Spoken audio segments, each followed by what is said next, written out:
Seperti hidup Anda seolah-olah apa yang Anda rencanakan itu bukan hanya nggak jadi, aduh kok jadi begini. You have Jesus, you see. Anda masih punya Yesus. Selama ada Yesus, ada pengharapan. Nggak ada Yesus, nggak ada pengharapan. Jadi kalau siapa yang punya Yesus, tidak boleh putus pengharapan. Tuhan hendak memulihkan masa depan kita. Saya kasih judul firman yang saya mau bagikan, bagaimana Tuhan memulihkan tahun-tahun yang hilang. Betul, bagaimana Tuhan memulihkan tahun-tahun yang hilang. Itu loh tahun-tahun yang hilang dimakan belalang. Kita buka bersama-sama di Mazmur pasal 126.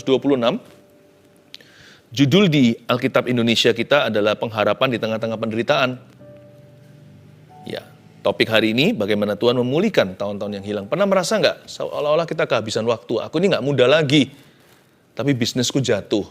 Mana bisa mulai dari awal lagi, sekarang kelilit hutang. Bisa-bisa 7 tahun ke depan kerja sama Laban, seperti Yakub itu. Seolah-olah kerja sia-sia, kerja ditipu, kerja nggak ada hasilnya, digonta-ganti yang namanya gaji atau salary.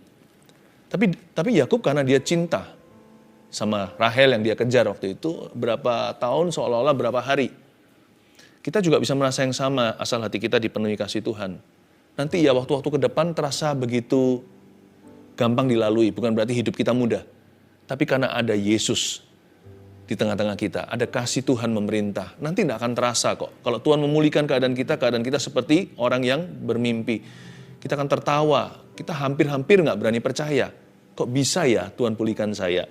Itu janji Tuhan bagi kita semua. Tahun-tahun yang hilang dimakan belalang, Tuhan bisa kembalikan semuanya. Meskipun nggak pakai mesin waktu. Waktu yang sudah berlalu ya sudah berlalu. What can you do? Lewat ya lewat. Udah hangus kan tahun-tahun ke belakang? Betul, tapi tahun-tahun di depan belum hangus sama sekali. Hari-hari ke depan belum dijalani. Tahu nggak? 1000 tahun sama dengan 1 hari. Tuhan bisa pulihkan dalam 1 bulan apa yang hilangnya tahunan. Kalau Tuhan bekerja, mulut kita akan penuh dengan tawa. Kita baca dulu aja ya, pengharapan di tengah-tengah penderitaan, nyanyian ziarah. Ketika Tuhan memulihkan keadaan Sion, keadaan kita seperti orang-orang yang bermimpi. Pada waktu itu mulut kita penuh dengan tertawa dan lidah kita dengan sorak-sorai. Pada waktu itu berkatalah orang di antara bangsa-bangsa, Tuhan telah melakukan perkara besar kepada orang-orang ini. Tuhan telah melakukan perkara besar kepada kita, maka kita bersuka cita. Pulihkanlah keadaan kami ya Tuhan, seperti memulihkan batang air kering di tanah Negeb. Orang-orang yang menabur dengan mencucurkan air mata akan menuai dengan bersorak-sorai. Orang yang berjalan maju dengan menangis sambil menabur benih, pasti pulang dengan sorak-sorai sambil membawa berkas-berkasnya. Katakan amin untuk hidupmu. Amin ya. Dimulai dengan kata nyanyian ziarah. Siapa penulis Mazmur 126? Tiada lain adalah Imam Esra. Ya, yang tulis kitab Esra di Perjanjian Lama, Esra Nehemia itu, ini Esra itu. Esra ini adalah seorang yang kembali dari tanah buangan, karena bangsa Israel sudah diasingkan di Babilonia selama 70 tahun. Nggak tanggung-tanggung udah berapa generasi tuh. Mereka bukan imigrasi. Dulu kala perang, diangkut semua ke sana, tentunya sebagian daripada rakyat itu mati, tetapi semua bangsa Israel diangkut ke pembuangan. Anda tahu kan ceritanya, Daniel, Sadrak, Mesak, Abednego itu adalah generasi awal-awal yang diangkut ke pembuangan. Nah kalau Esra adalah generasi akhir-akhir, di akhir pembuangan. Di akhir 70 tahun itu mereka pulang. Diizinkan oleh raja asing yang digerakkan hatinya oleh Tuhan, biarkan orang Yahudi mudik kembali ke kampung halaman untuk membangun kembali Israel, untuk membangun tanah perjanjian. Dan Esra pulang untuk membangun bait suci, lalu Nehemia membangun temboknya. Ini Esra yang sama. Jadi Anda ngerti ya sekarang ya, sebelum kita baca lebih lanjut, pengharapan di tengah-tengah penderitaan orang Israel udah lama sengsara. Kalau Anda sudah terbuang 70 tahun, udah nggak ada harapan untuk keluar. Jikalau kondisi Anda nggak berubah selama berabad-abad, lama-lama Anda biasa. Makanya itu ketika Tuhan memulihkan keadaan Sion, keadaan kita seperti orang-orang yang bermimpi. Karena mereka tidak berani membayangkan suatu hari mereka akan keluar dari sana, kembali ke rumah. Bayangkan kalau orang di penjara 70 tahun aja. Mana ada harapan untuk keluar. Itu sama dengan penjara seumur hidup, udah sampai mati di situ. Jikalau Anda sudah lama di dalam masalah Anda, rasanya sudah habis pupus semua pengharapan, untuk keluar dari masalah ini nggak masuk akal. Udahlah, terima saja keadaan. Mereka nggak berani beriman sama Tuhan. Udah nggak berani bayangkan, mimpi aja nggak berani kok, apalagi mendoakan. Tiba-tiba Tuhan pulihkan, pum, begitu aja. Keadaan kita seperti orang yang bermimpi. Tuhan loh mengembalikan atau menebus the lost years, tahun-tahun yang hilang. Mereka waktu itu terjadinya demikian mendadak, tanpa persiapan. Begitu loh kalau Tuhan memulihkan. Tuhan kalau memulihkan tuh tidak perlu minta izin sama manusia. Bahkan tidak ada prosesinya. Allah kalau memulihkan seseorang itu, jikalau Tuhan yang bekerja, bukan hanya tidak masuk akal, Anda waktu mengalaminya, serasa tidak percaya seperti ingin mencubit tangan sendiri. Dan berkata, apakah aku bermimpi ya? Berkat mimpi kali ya itu masih ada. Saya ajak Anda berharap, tapi Pastor Philip saya takut kecewa lagi. Udahlah, berharap saja. Pengharapan tidak mengecewakan. Tapi kalau nanti ternyata nggak seperti ekspektasi gimana? Udahlah, izinkan saya membangkitkan iman Anda. Berkat mimpi kali ya itu masih ada. Dan itu menunggumu di depan sana. Ayo percaya. Bangkit lagi. Sekalipun sudah merasa diri tua, udah merasa diri terlambat, tahu nggak? Di dalam kamus Allah dan kamus orang percaya tidak ada kata telat. Tidak ada di kamus kita kata terlambat. Pada waktu itu ayat 2, mulut kita penuh dengan tertawa dan lidah kita dengan sorak-sorai. Waktu Tuhan pulihkan ya. Pada waktu itu, berarti belum dong ini. Pada waktu itu kan belum terjadi. Pada waktu itu berkatalah orang di antara bangsa-bangsa, Tuhan telah melakukan perkara besar kepada orang-orang ini. Tuhan telah melakukan perkara besar kepada kita, maka kita bersukacita. Berarti ini belum terjadi. Ini masih berupa nubuatan. Seperti sekarang Anda mendengarkan pesan saya ini berupa nubuatan. Anda boleh percaya, boleh tidak. Tapi berbahagialah mereka yang percaya, mereka akan melihat kemuliaan Allah. Ini ditulis oleh Ezra di penghujung pembuangan waktu dia mulai pulang ke kampung halaman. Jadi belum melihat wujud bait suci yang udah runtuh itu, mereka mau bangun yang baru. Belum kejadian, nanti kan kita lihat juga pada masa-masa itu ada Nabi Hagai, Sakaria. Belum terjadi, belum kelihatan mata. Jadi masih di dalam posisi transisi. Ada yang percaya, ada yang enggak. Ada yang mau mudik pulang ke kampung halaman untuk membangun bait suci sesuai dengan perintah dan dorongan Roh Kudus. Ada yang berkata, enggak lah nanti kecewa lagi. Anda dan saya berada di transisi juga. Memilihlah untuk percaya. Jangan bimbang hati. Ayat 2 dan 3 ini luar biasa indahnya. Saya kagum dengan kelompok Ezra dan kawanannya. Saya kagum dengan orang-orang Israel yang hari-hari itu memilih untuk percaya. Pada waktu itu, mereka menunjuk ke suatu hari nanti. Pada waktu itu mulut kita akan penuh dengan tertawa. Lidah kita dengan sorak-sorai. Mereka mulai berimajinasi. Waktu itu ya nanti ya. Waktu itu aku akan tertawa. Lidahku akan penuh dengan sorak-sorai. Ini yang disebut iman. Siapa bilang iman itu nggak melihat? Iman itu memang tidak melihat dengan jasmani kita. Tapi iman itu melihat dengan mata rohani kita. Kita dengar dulu Tuhan bilang begini, 70 tahun berakhir aku akan memulihkanmu. Aku akan menyembuhkan negeri. 70 tahun akhir jatuh tempo, mereka percaya dulu sebelum melihat sesuatu. Mereka berkata, lihat ya sebentar lagi, ini tahun ke-69. Waktu itu mulut kita akan penuh dengan tertawa, lidah kita dengan sorak-sorai. Ini adalah bayangan.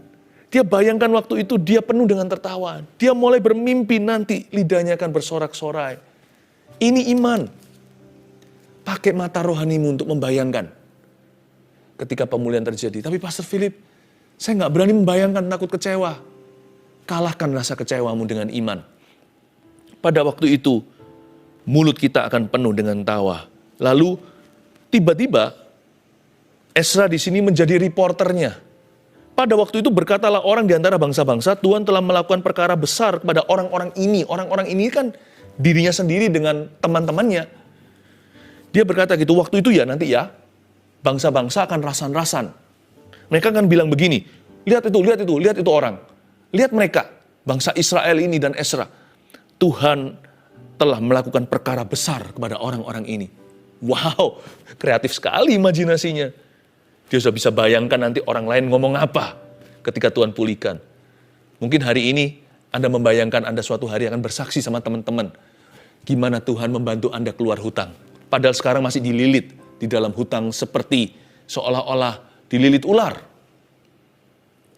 Mungkin Anda nanti akan berkata, nanti waktu aku sehat, aku akan melayani Tuhan seperti ini. Aku akan bisa lari ke sana, lari ke sini, berbuat baik kepada banyak orang. Nggak usah janji palsu ya, jangan doanya begini, Tuhan kalau Engkau sembuhkan aku, jangan bernasarlah.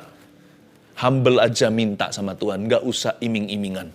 Nggak usah berkata gini, nggak usah ngomong begini, Tuhan kalau aku sembuh nanti aku akan memberi ini. Kalau nanti Tuhan berkati, aku akan memberi itu. Aku akan melayanimu begini, aku akan melayanimu begitu. Udahlah, kalau minta sama Tuhan tuh yang rendah hati aja, bilang Tuhan aku butuh ini. Aku percaya pada janjimu, aku minta dengan iman dan rendah hati di dalam nama Tuhan Yesus. Begitu aja. Tapi boleh Anda bayangkan, karena Anda tidak sedang menyogok atau menyuap Tuhan. Tapi mata iman, bayangkan, waktu Anda kembali sehat, Anda akan melayani Tuhan di gereja. Waktu Anda sudah sehat, Anda bisa jalan-jalan dengan keluarga. Bayangkan, itu mata iman. Sebab Ezra dan kawan-kawan juga membayangkan di ayat 2 dan 3. Pada waktu itu ya, mulutku akan penuh dengan tawa, lidahku akan penuh dengan sorak-sorai. Waktu itu bahkan bangsa-bangsa akan berkata begini tentang kami, Tuhan ya, Tuhan loh yang melakukan perkara besar kepada orang-orang ini. Wah, mereka udah berbesar hati, udah berbunga-bunga jiwa. Padahal belum terjadi. Mereka barusan saja hengkang kaki dari Babilonia hendak menuju ke tanah perjanjian. Iman harus mendahului manifestasi. Iman harus mendahului reality. Bahkan, imanlah yang mencipta realita. Iman adalah dasar dari segala sesuatu yang kita harapkan, Ibrani pasal 11. Apa yang Anda harapkan? Dasarnya itu iman. Mata iman harus melihatnya dulu. If you can see it in your faith, if you can see it in God's word, kalau Anda bisa melihatnya dalam imanmu, kalau Anda bisa melihatnya dalam firman, Anda akan melihatnya dalam realita. Ini bukan berarti kita beriman pada iman loh ya. Ayo aku beriman, kasih mobil mewah, lalu celing mobil mewah di depan. Itu iman yang tidak berfondasi, tidak berlandaskan, tidak punya dasaran. Iman adalah dasar dari segala sesuatu yang kita harapkan. Segala sesuatu yang kita harapkan haruslah dari firman, bukanlah dari angan-angan. Dan Tuhan bilang apa tentang kondisimu? Roh Kudus bilang apa tentang keadaanmu? Tentang masa depanmu, bukankah Tuhan yang berfirman bahwa aku Tuhan tidak punya rancangan celaka, tapi aku punya rancangan damai sejahtera. Bahkan memberimu masa depan penuh pengharapan. Itu firman, itu bukan angan-angan. Itu tertulis di dalam Alkitab. Itu ada di kitab nabi-nabi. Anda klaim itu sekalipun semua feeling Anda menentang dan berkata, mana katanya gak ada rancangan celaka, kenapa aku ngalami musibah? Kenapa aku ngalami celaka? Itu kan menurut perasaan Anda. Tapi kan Tuhan belum selesai, seperti saya katakan tadi.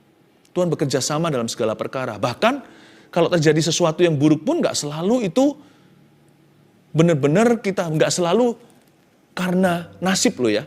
Ada kalanya kita mengalami sesuatu karena ulah kita sendiri. Jadi jangan cepat-cepat tuding jari, lalu tuduh sorga. Seringkali kita harus introspeksi dan evaluasi. Tapi ya sudahlah, ngapain sih terus-terus feeling guilty? Buat apa tertuduh dibawa kemana-mana?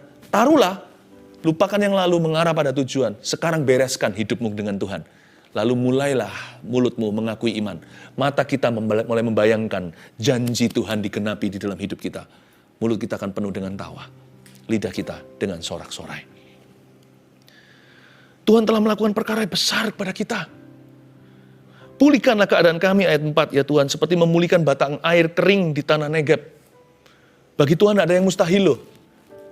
Doa ayat 4 ini, orang berkata doa sudah basi, 70 tahun tiap tahun, apalagi tahun-tahun awal waktu mereka di pembuangan, mereka berteriak-teriak, seru-seru sama Tuhan. Pulihkan, pulihkan. Nggak ada jawaban.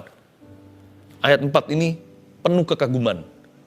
Seorang Ezra ya, masih bisa berseru mewakili bangsa Israel yang dia pimpin. Pulihkan keadaan kami ya Tuhan. Seperti memulihkan batang air kering di tanah Negeb.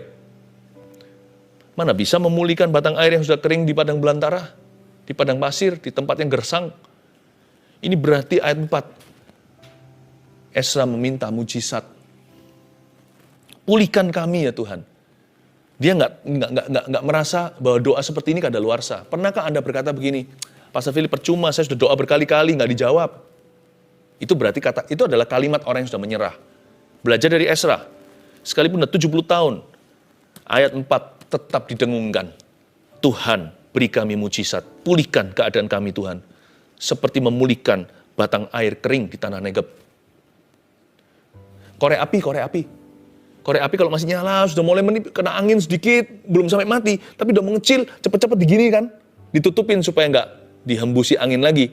Atau seperti kalau kita bakar sesuatu dengan arang, sate contohnya. Lalu arangnya mau mati, cepet-cepet diginiin, dikipas-kipas supaya dia nyala lagi. Kenapa? Kalau mati susah nyala. Korek api yang sudah bekas, dinyalakan lagi nggak bisa.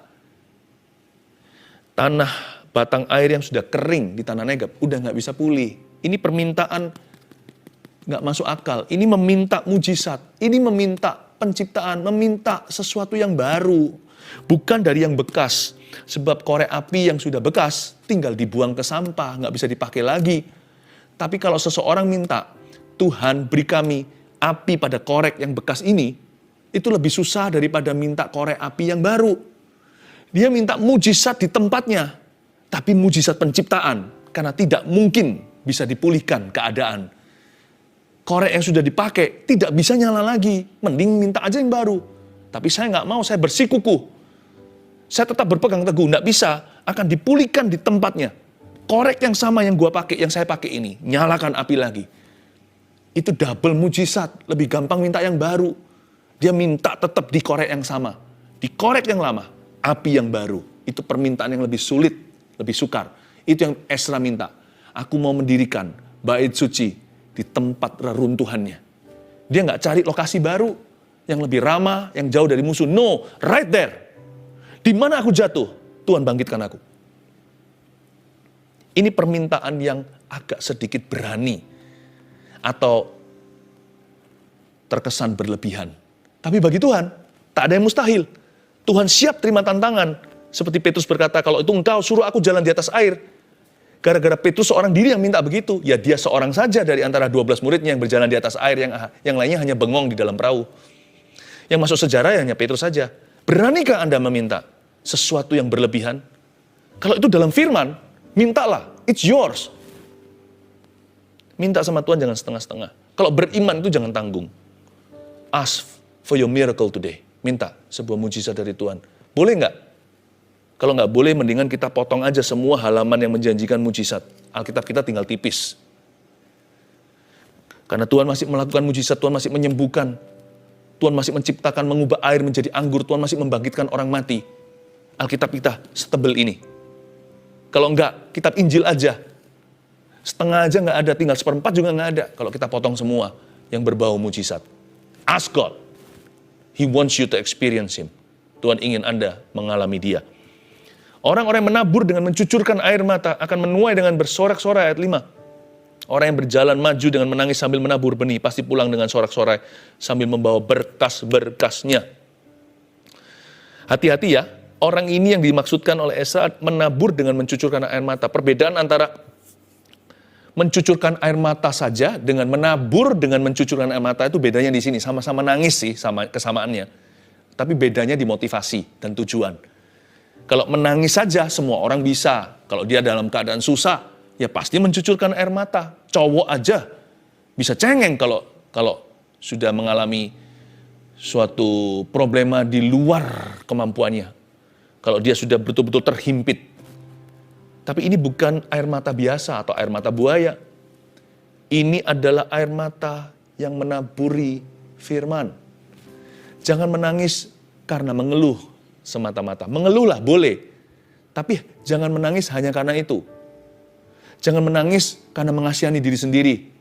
Itu useless, percuma, tiada gunanya. Kalau Anda merasa susah, menangislah. Bahkan ada firman di Yakobus, orang lain suruh menangis dengan Anda, menangislah dengan orang yang menangis.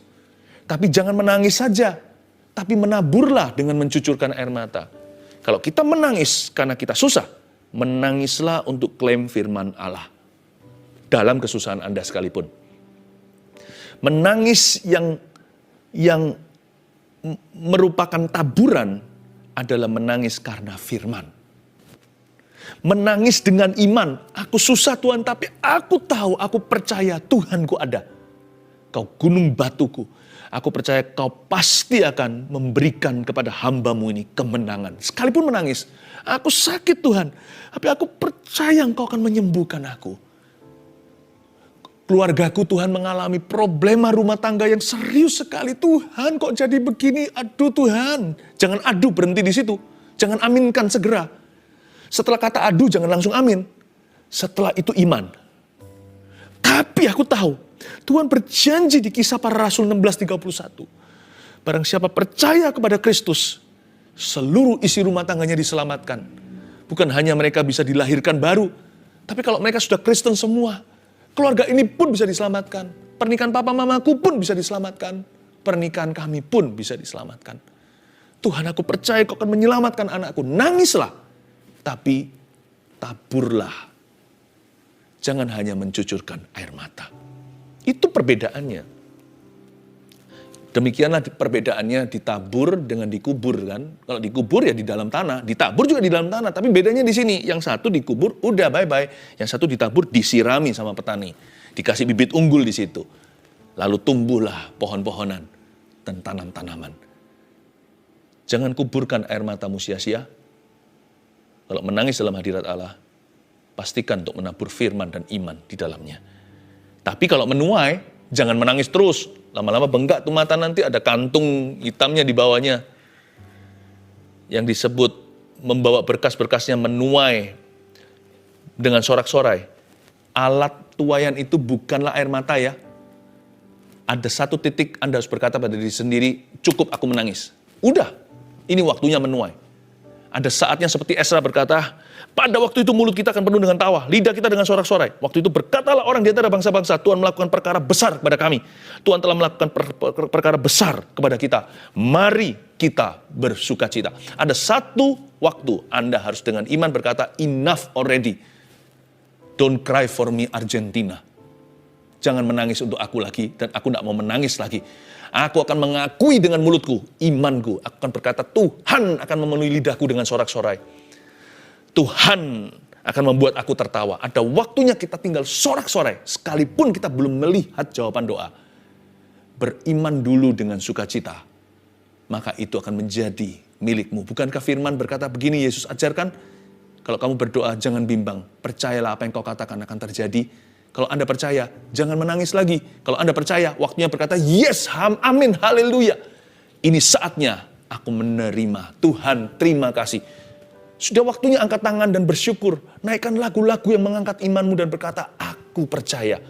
Lagu-lagu yang mendengungkan kalimat seperti ini, aku bersyukur kepadamu. Aku bergembira karena Tuhan. Padahal hidupnya belum mengalami perubahan. Ada satu titik kilometer tertentu, Anda menengadah kepala dan berkata, I believe by faith I have received. Aku percaya dengan iman. Aku telah menerimanya dari Tuhan. Tuhan, thank you. Nah itu alat menuai. Kalau nangis terus kan nabur melulu. Kapan nuainya tuh? Ada waktu nabur, kata pengkhotbah, ada waktu nuai. Semua indah pada waktunya. Ketahui masa Tuhan dalam hidupmu. Pahami waktu ilahi di dalam hidup Anda. Waktu Anda menabur, itu menangis. Waktu Anda menuai, itu sorak-sorai. Itulah sebabnya orang yang sedih melulu tidak akan pernah menuai apa-apa. Ya, saya dorong Anda untuk sengaja bersukacita dalam Tuhan. Cari-cari alasan untuk bergembira karenanya. Saya kasih 3 poin sederhana ya, supaya Anda dapat rangkuman bagaimana Tuhan memulihkan tahun-tahun yang hilang. Nomor 1, dengan memperdalam hubungan kita dengannya. Tahun-tahun di belakang mungkin ada hal-hal yang Anda sesalkan. Hal-hal yang membuat Anda susah hari ini. Tapi jangan menyesal. Selain menyesali dosamu sendiri, jangan menyesali terlalu berlebih. Mengapa? Karena lihat positifnya. Semua masa-masa sulit dalam hidupmu di masa lalu yang membuat tahun-tahunmu di belakang itu serasa seperti lenyap, menguap, dan dicuri sama belalang setan. Satu hal yang muncul dari masa sukar itu. Apa itu? Kita hari ini jadi cari Tuhan. Betul nggak? Jadi mendekat sama Tuhan. Kita jadi lebih bergantung sama Roh Kudus. Lebih ingin kenal Kristus. Jadi caranya Tuhan memulihkan tahun-tahun yang hilang, bukan tahun ganti tahun, apple to apple. Enggak. Tuhan gantikan dengan Anda hari ini punya hubungan yang dekat dengan Tuhan. Tuhan gantikan dengan sesuatu yang tidak bisa diambil dan dicuri lagi dari dirimu. Forever and ever. Sebab siapa punya Yesus, dia punya segala sesuatu. Itu kekekalan, saudaraku. Sebelum ada kalimat, segala sesuatu indah pada waktunya, Tuhan memberi kekekalan dalam hati manusia. Ini dia. Oh Tuhan, semua tahun-tahun belakang itu mengajari aku sesuatu. Mengajari aku untuk mencari wajah-Mu. Lihat aku hari ini. Hubunganku dengan Tuhan sudah tidak dangkal lagi. Aku berniat memperdalam hubunganku dengannya. Dengan memperdalam hubungan kita dengannya, seolah-olah Tuhan sudah gantikan masa-masa hilang itu di belakang. Karena Anda punya yang lebih berharga. Tuhan bilang begini sama Marta, Maria memilih yang lebih precious, yang tidak akan diambil dari dia. Itu hubungan dengan Tuhan. Dengan memperdalam hubungan kita dengannya, seperti tertebus semua waktu yang hilang di belakang. 2, dengan mengubahkan kerugian sementara kita menjadi faedah untuk waktu yang lama. Iya, 1-2 hal terjadi. Bukan hanya 1-2, mungkin bertubi-tubi. Tapi itu semua mengajari kita apa? Minimal faedah untuk waktu yang lama itu apa? Karakter nomor 1, ya kan? Itu menerpa kita. Itu betul-betul membentuk kita menjadi semakin seperti Kristus. Jadi orang lebih sabar. Jadi orang lebih hati-hati, lebih bijaksana, kurang serakah. Tidak seperti dulu, greedy sekali. Kita perlu menatap beberapa tembok dulu. Perlu tertabrak beberapa gajah. Setelah itu kita belajar untuk berserah. Lihat itu. Dia mengubahkan kerugian di belakang kita. Kerugian sementara, materi misalnya, menjadi faedah. Dan faedah untuk waktu yang lama loh. Salah satunya daripada faedah itu adalah ilmu. Karena itu karena gara-gara apa yang terjadi dulu, Anda lebih hati-hati lihat orang. Sekali tertipu, Anda nggak mudah ditipu lagi seumur hidupmu. Bukankah itu permanen? Ya anggaplah di belakang itu biaya kuliah. Mungkin bukan materi, mungkin kesehatan. Ada orang tertentu sempat di ring jantungnya atau dioperasi. Tapi setelah itu lifestyle-nya jadi sehat. Salah satu hal yang bagus melalui pandemi ini berkat terselubung adalah kita semua jadi menjaga kesehatan kita. Olahraga, berjemur di jam yang tepat, di bawah matahari, minum vitamin, tidur yang cukup. Gara-gara pandemi, berapa banyak orang akan hidup lebih lama karena menjaga lifestyle-nya, gaya hidupnya. Memang betul ada banyak orang yang meninggal karenanya. Untuk itu hati kita selalu akan berkabung dan bersedih. Selalu merasa kehilangan orang-orang yang kita kenal. Yang di dalam pandemi ini Tuhan panggil pulang ke rumah Bapa. Tapi berapa banyak orang kan hidup lebih lama. Lihat juga bright side-nya, jangan hanya lihat sisi gelapnya, lihat sisi terangnya. Ada banyak faedah yang kita bisa petik dari waktu-waktu susah. Itu seolah-olah ada trading gitu, ada seperti nilai tukarnya. Seperti $1 sama dengan berapa rupiah. Semua yang terjadi di belakangku membuatku menyadari Kau selalu sertaku. Memberiku karakter hari ini dan memberi aku ilmu. Memberi aku pengetahuan, pengalaman, dan hikmat yang tidak ada dua. Tiada dua nilainya. Yang terakhir, Tuhan bisa memulihkan tahun-tahun yang hilang dengan melipat gandakan buah kita di tahun-tahun yang akan datang. Itu dia. Tuhan bisa nggak, sanggup nggak? Apa yang hancur 7 tahun dalam hidupmu dikembalikan 7 hari? Kalau Tuhan urapi bisa. Bisa nggak Tuhan kembalikan apa yang hancur 10 tahun belakang ini, apa yang dicuri iblis, dikembalikan dalam waktu 10 bulan. Ikut Tuhan. Belum selesai momentum Tuhan Yesus di dalam hidupmu. He will create a new momentum. Akan terjadi akselerasi, akan terjadi percepatan Allah. Dan Tuhan akan melipat gandakan buah kita di tahun-tahun yang akan datang. Sehingga ketika kita menoleh ke belakang, kerugianku tidak seberapa karena tuaian yang Tuhan sediakan. 1, 2, 3, cara Tuhan memulihkan tahun-tahun yang hilang, bagaimana? Dengan memperdalam hubungan kita dengannya. 2, dengan mengubahkan kerugian sementara kita menjadi faedah untuk waktu yang lama. 3, dengan melipat gandakan buah kita di tahun-tahun yang akan datang. Mari kita percaya.